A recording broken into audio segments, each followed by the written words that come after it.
Հիմա մեր գյուղատնտես այնքան բան չի հասկանում, որ թողենք նույն ձևի շարունակի, հա քրքաշ է գնալու, երբևիցե լավ չի ապրելու։ Մենք դրա համար ասում ենք խորհրդատվություն, դրա համար ֆերմեր, կոոպերացիա,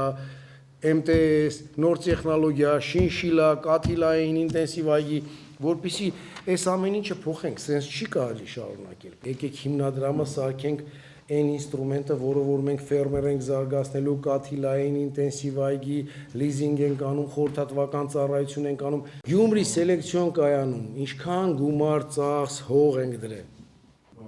Ինձ մի հատ բացատրեք, $400,000 մենք ավել ենք վճարում, քան ստեղ կարանք վերցնենք։ Տարի դա անում ենք։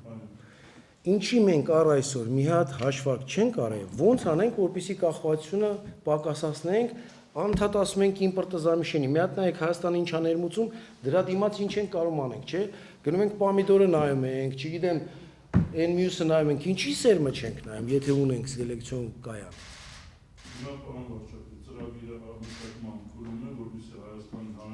Ինչի միջև է չկար։ Ինչի ոչ մեկի մտքով չի անցել դա։ Մի հատ ինձ կարաք բացատրեք, գուցե ես անտրամաբանական բան եմ ասում։ Գյումրու սելեկցիոն կայանի բազայի վրա սարքեք մի հատ փակ բաժնետիրական ընկերություն, որը զբաղվում է եւ սերմի արտադրանքով, եւ վաճառքով, եթե ինքը կարող է կոմերցիոն նորմալ կառույց դառնա։ Եվ այն ինչ որ մենք բերում ենք, սերմա եւ դրա հետ առնչվող, այդ բիզնեսի հետ առնչվող, սերմերի բիզնեսը, սարքեք պրոստը բիզնես։ Դրա վրա փող աշխատեք, այս $400,000 ամեն տարի ավել մի տվեք։ 270 միլիոն դրամը սուբսիդավորումը հետեն փողն է, որը գնում է դրան։